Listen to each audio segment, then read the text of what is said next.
अब कौन पुण्यात्मा होगा, किसके पुण्य से ये योजना बन रही है, वो हमें देखना है। क्योंकि मेरा सिद्धांत है, कोई भी कार्य होता है वो कमेटी के समाज के पुण्य से नहीं होता। कोई पुण्यात्मा जीव होता है जिसने जन्म जन्म से सातिशय पुण्य किया है, उसके पुण्य से ये योजनाएं घोषित होती हैं, किसी अन्य कार्यों के किसी कारण से नहीं। बैठ जाइए ऊपर आके बैठ जाओ। विजय, तुम बहुत डिस्टर्ब करते हो। आप नहीं, विजय तू शांत हो जा, वहीं सब हो जाएंगे। हाथ मत लाओ, उपयोग को बदल देते हो।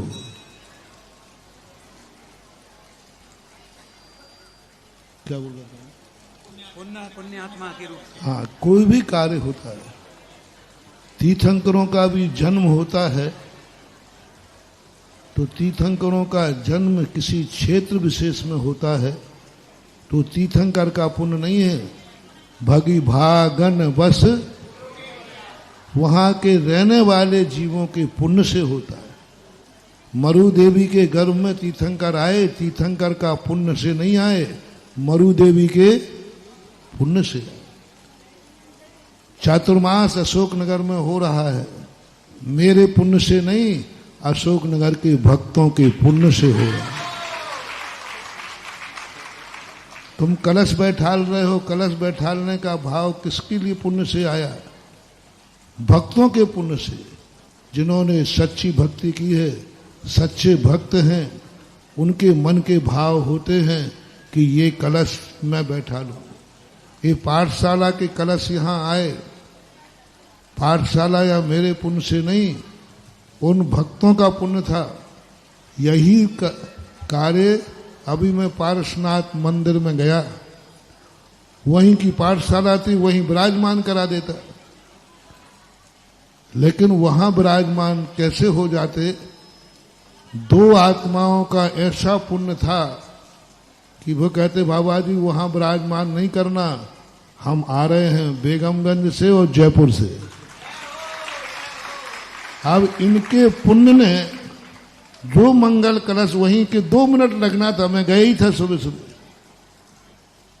वहीं पर जाकर के विराजमान कर देता, लेकिन इनके पुण्य से ज्ञान का धन इनमें लगना था, इनके पुण्य से ये कलश यहां आ गए।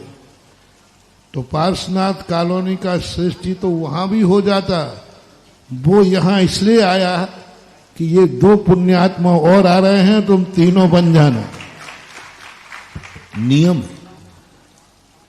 क्यों योजना बन रही है अभी? ये कोई ना कोई अशोकनगर में पुण्यात्मा जीव हैं जिनके धन में, जिनके जीवन में सातिशय पुण्य किया है, जिन्होंने जन्मांतरों में कभी भावना भाई होगी, हे भगवान यदि मेरे पास कभी धन आएगा तो मैं जिनेन्द्र देव का मंदिर, ऐसे ही नहीं आता, संकल्प होता है। जैसा संकल्प होता है उसी भावना से आता है।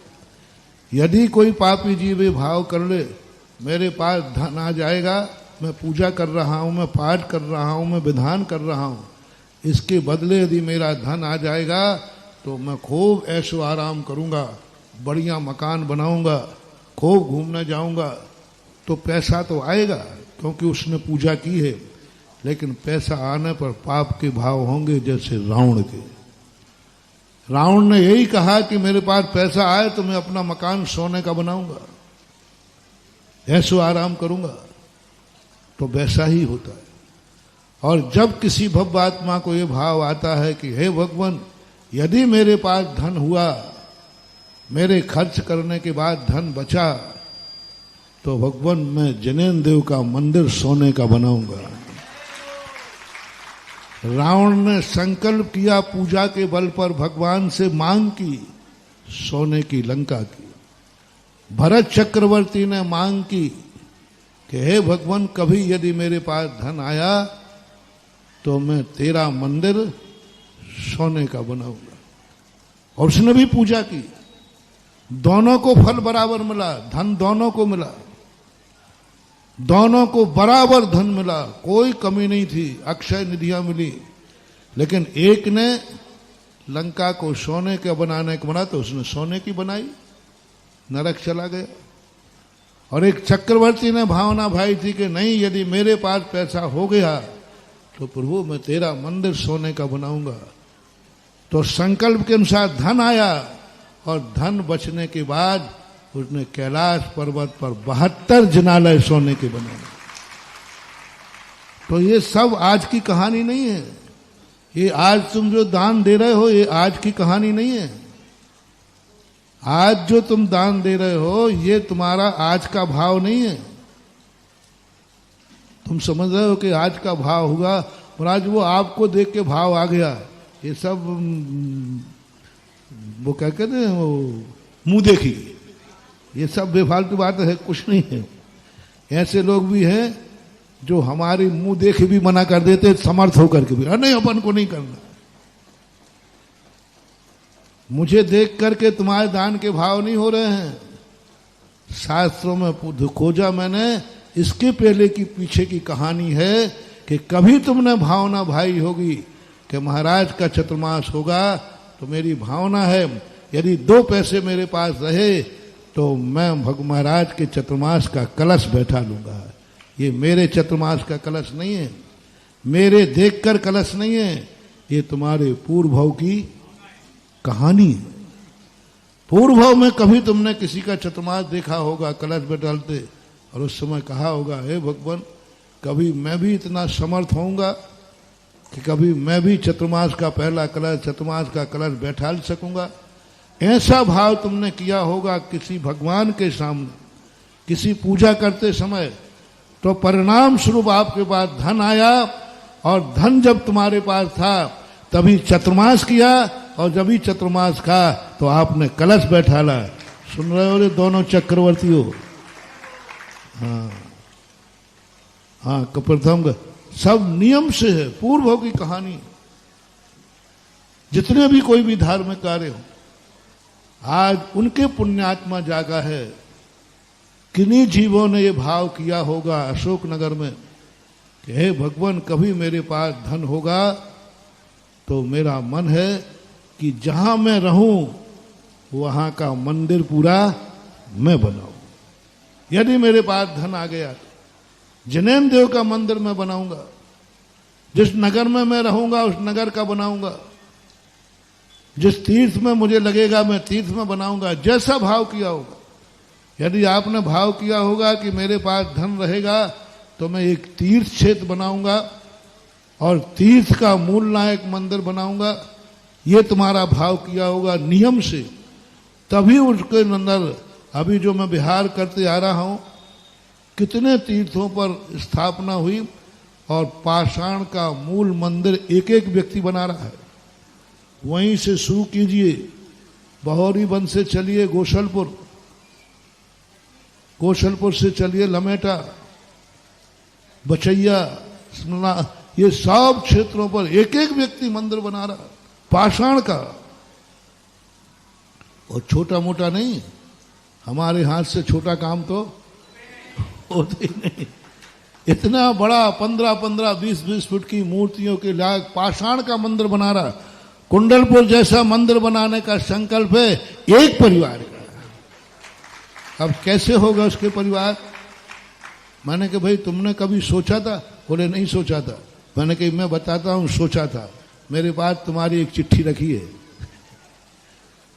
तो जिनवानी को मैंने पढ़ा, उसमें लिखा कभी इसने भाव किया होगा कि हे भगवान कभी मेरे पास पैसा हो तो मैं किसी तीर्थ क्षेत्र का जिनालय बनाऊं।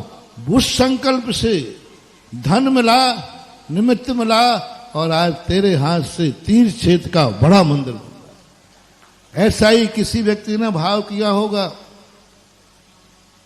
कभी किया होगा, जैसे आप लोग करते हो।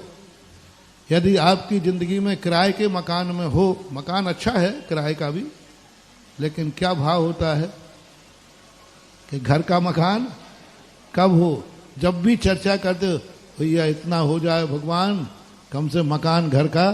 दूसरे के मकान में हम कह रहे हैं हमारे पास भी आज महाराज और कुछ नहीं चाहिए, पर जितना आशीर्वाद दे दो कि मेरा खुद का मकान हो जाए। टीस लगती है। किराए का मकान बहुत अच्छा है, पैसा सस्ता है, बहुत कम सस्ते में मिल रहा है, लेकिन आत्मा में टीस लगती है। आखिर है तो किराए का। अपना मकान होता है तो एक भाव होता है। ऐसे ही तुमने कभी भाव किया होगा अशोकनगर के कुछ श्रेष्ठियों ने कि मेरी जिंदगी निकल गई मंदिरों में पूजा करते करते, मेरा क्या है? मंदिर दूसरे ने बनाया, मूर्ति दूसरे ने बैठा ली, हे भगवान हम क्या पराये बनाए हुए मंदिर में ही पूजा करते रहेंगे? इस मंदिर में हमारा कुछ भी नहीं लगा, क्या हमारी जिंदगी ऐसे ही निकलेगी? ऐसी टीस तुम्हें कभी लगी होगी कि हे भगवान इतना समर्थ दे दे, जिस नगर में मैं रहूं मैं मंदिर बनाऊं, वेदी बनाऊं, भगवान को बैठा लूं और बैठाल करके मैं स्वयं अपने भगवान की एक अर्घ चढ़ा सकूं, बस इतना सका। ऐसा भाव जिन जीवों को आता है, उनके पास जब धन आ जाता है तो उनके परिणाम